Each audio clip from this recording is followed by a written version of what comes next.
Welcome student. हम पहले BA first year का फर्स्ट पेपर कर रहे थे, जिसकी हमने एक यूनिट कंप्लीट कर ली है। आज हम इसी क्रम में बीए फर्स्ट ईयर का सेकंड पेपर शुरू कर रहे हैं, जिसमें आपका पहला टॉपिक है संविधान सभा का निर्माण। तो पहले हम देखते हैं कि संविधान है क्या। किसी भी देश का संविधान उस देश की जनता को शासित करने के लिए राजनीतिक व्यवस्था का बुनियादी ढांचा निर्धारित करता है। मतलब देश की जनता पे किस प्रकार से शासन किया जाए, उसका जो बुनियादी ढांचा है वो कौन है? संविधान निश्चित करता है। यह शासन के प्रमुख अंगों की व्यवस्था करता है। मतलब सरकार के अंदर कौन कौन से अंग होंगे, उनके क्या कार्य हैं, क्या सीमाएं हैं, जनता और शासक के बीच संबंध कैसे होंगे, ये सब संविधान का ही कार्य है। संविधान एक जड़ दस्तावेज मात्र नहीं होता, बल्कि वह निरंतर विकसित होने वाली एक प्रक्रिया है जो जीवन शक्ति का प्रतिरूप है। भारतीय संविधान भारत के जन जन की विशिष्ट सामाजिक, राजनीतिक, आर्थिक, प्रकृति और आस्था पर आधारित है। मतलब भारत का जो संविधान है वो एक एक नागरिक के सामाजिक, आर्थिक, राजनीतिक विश्वासों पर आधारित है। भारतीय संविधान का निर्माण संविधान सभा के द्वारा किया गया है। भारतीय संविधान सभा के लिए की गई मांग, संविधान सभा का गठन, संविधान सभा की संरचना भारतीय संविधान निर्माण का महत्वपूर्ण पहलू है। भारत के संविधान निर्माण के दौरान संविधान सभा द्वारा विभिन्न मुद्दों पर अपनाए गए दृष्टिकोण और संविधान निर्माण में संविधान सभा की भूमिका का अध्ययन एक राजनीतिक विज्ञान के विद्यार्थी के लिए अति आवश्यक है। इसीलिए आपके पाठ्यक्रम में संविधान सभा के निर्माण से आरंभ किया गया है। तो अब हम देखते हैं संविधान सभा। भारतीय संविधान सभा का निर्माण कैबिनेट मिशन योजना के अनुसार किया गया। तो अब यहाँ आपके कॉम्पिटिटिव एग्जाम के अनुसार क्वेश्चन बन जाएगा, भारतीय संविधान सभा का निर्माण किस योजना से हुआ है? तो उसका उत्तर होगा कैबिनेट मिशन योजना। अब है मार्च 1946 में ब्रिटेन के नए प्रधानमंत्री एटली ने ब्रिटेन मंत्रिमंडल के 3 सदस्यों, नाम ध्यान देने हैं आपको, sir Stafford Cripps, lord Pethick Lawrence, first lord of admiral A.B. Alexander. Cabinet mission के अंदर 3 मेंबर हैं, उनके नाम हैं sir Stafford Cripps, lord Pethick Lawrence और A.B. अलेक्जेंडर। क्रिप्स, लॉरेंस और अलेक्जेंडर के नाम से आप इनको याद कर सकते हैं। इनके नाम भी आ जाते हैं, कॉम्पिटिटिव एग्जाम में अक्सर आते हैं। इन चारों में से कौन से मेंबर थे? तो आपको 3 का नाम पता होगा तो बता दोगे भाई ये नहीं है या ये 3 हैं, ABC, यूँ करके हो जाएगा। कैबिनेट मिशन है वो 24 मार्च 1946 को दिल्ली पहुंचा। 16 मई 1946 को मिशन ने विभिन्न राजनीतिक प्रतिनिधियों से बात करके अपनी योजना है वो पेश की। अब कैबिनेट योजना के अंदर क्या क्या चीज़ें थी?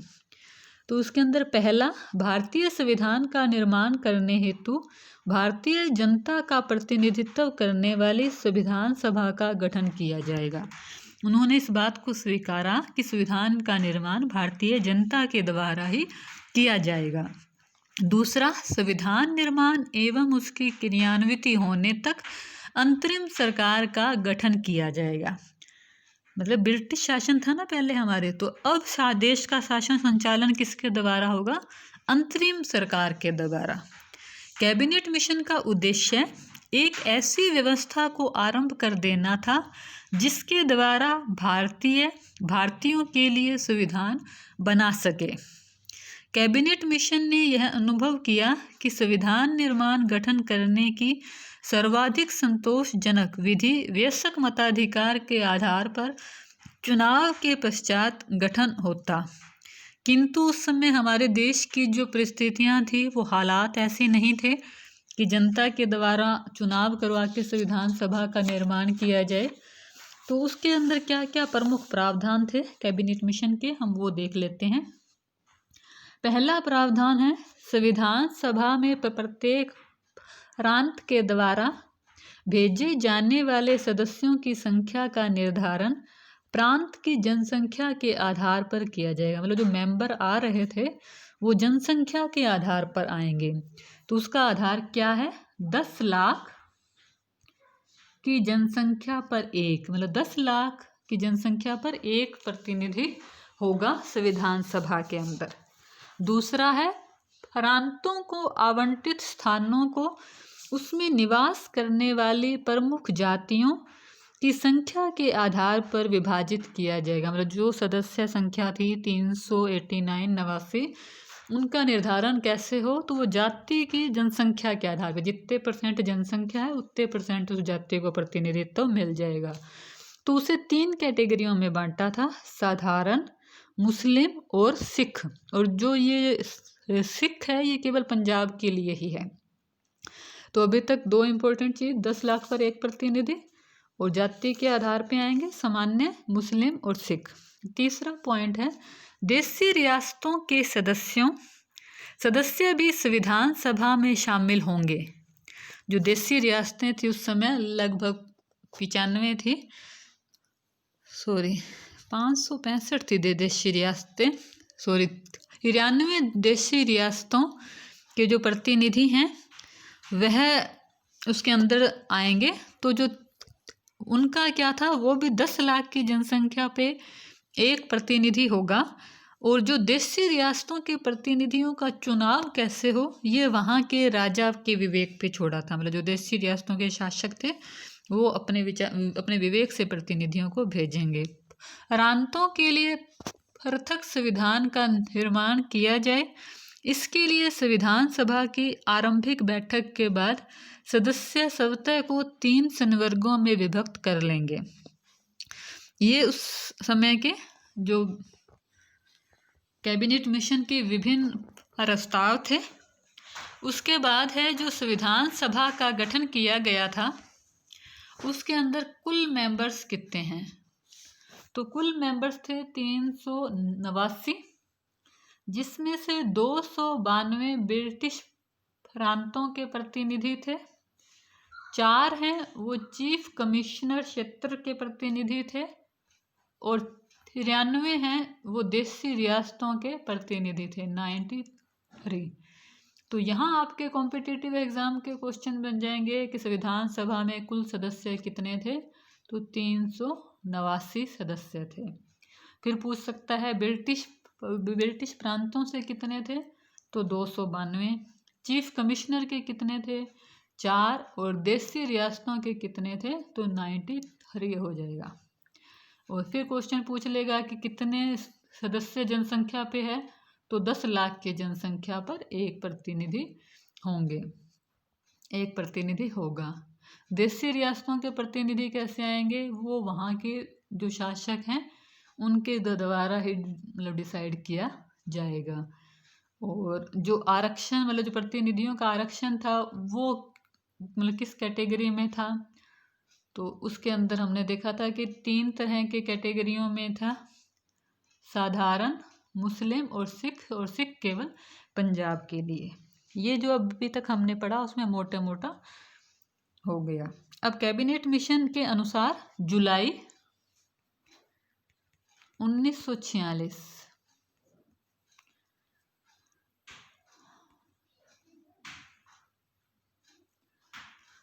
कैबिनेट मिशन के अनुसार जुलाई 1946 को संविधान सभा के ब्रिटिश भारत के लिए नियत किए गए 296 सदस्यों के लिए चुनाव हुए।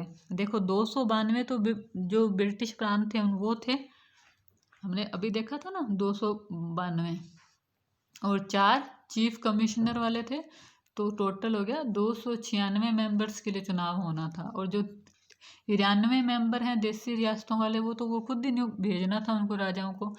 तो 296 के लिए चुनाव हो गए।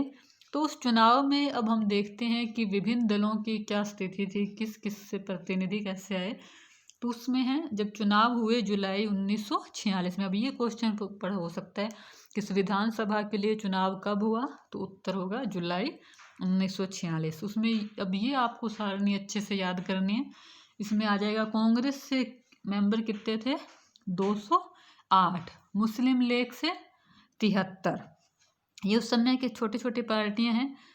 यूनियनिस्ट पार्टी एक, यूनियनिस्ट मुस्लिम एक, यूनियनिस्ट स्टूल कास्ट एक, कृषक प्रजा पार्टी एक, अनुसूचित जाति संघ एक, सिख एक, और साम्यवाद से है एक, और निर्दलीय जो स्वतंत्र होते हैं किसी पार्टी से नहीं होते वो है 8, और कुल मेंबर्स हैं 296। तो ये 296 सदस्यों का चुनाव हो गया। अब है संविधान सभा अपनी स्थिति। संविधान सभा के अंदर जब मुस्लिम लीग ने देखा कि उसको तो बहुत ही कम मेंबर्स मिले हैं, सिर्फ 73 सीट ही जीत पाए हैं, तो उन्होंने अपने लिए पृथक संविधान की मांग की। उन्होंने कहा कि हमें तो पाकिस्तान के लिए अपना एक संविधान बनाना है, तो उन्होंने बहिष्कार कर दिया। 9 दिसंबर 1946 को संविधान सभा का पहला अधिवेशन हुआ जिसमें मुस्लिम लीग के प्रतिनिधि शामिल नहीं हुए। यहाँ आपके लिए क्वेश्चन बन रहे हैं। एक तो है पहली बैठक कब हुई, 9 दिसंबर 1946 के अंदर। दूसरा प्रश्न बन रहा है कि मुस्लिम लीग शामिल हुआ, तो उत्तर हो जाएगा नहीं हुआ। उसके बाद है फिर भारत का विभाजन हो गया, और 3 जून 1947 को माउंटबेटन योजना देश के विभाजन माउंटबेटन योजना के अनुसार देश का विभाजन हो गया। उसके बाद संविधान सभा के मेंबर्स कितने रह गए, अब कितने, हम 9 दिसंबर 46 को 389, और देश विभाजन के बाद मेंबर रह गए 324 मेंबर्स हैं वो रह गए हैं। तो अब हमने भारतीय संविधान सभा का गठन देख लिया, और उस गठन के अंदर कितने मेंबर्स थे, तो मोटा मोटा है किस योजना से हुआ, कैबिनेट मिशन योजना के द्वारा है हुआ।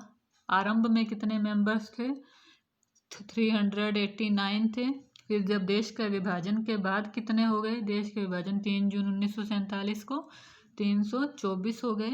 इस 324 में 235 तो जो प्रांतीय सदस्य थे वो थे, और 89 है वो देशी रियासतों से थे। और पहले देशी रियासतों से कितने हैं, 93, और ये प्रांतों वाले कितने हैं, 296। तो ये तुलनात्मक भी आप थोड़ा याद रखना, कॉम्पिटिटिव एग्जाम के हिसाब से बता रही हूँ मैं। तो अब हम देखेंगे कल संविधान निर्माण। आज हमने संविधान सभा का गठन देखा है। उम्मीद करती हूँ कि आपको समझ आया होगा। ये जो फैक्ट हैं वो आपको याद रखने हैं, ये आपके फ्यूचर में आगे कॉम्पिटिटिव एग्ज़ाम में भी काम आएंगे। धन्यवाद।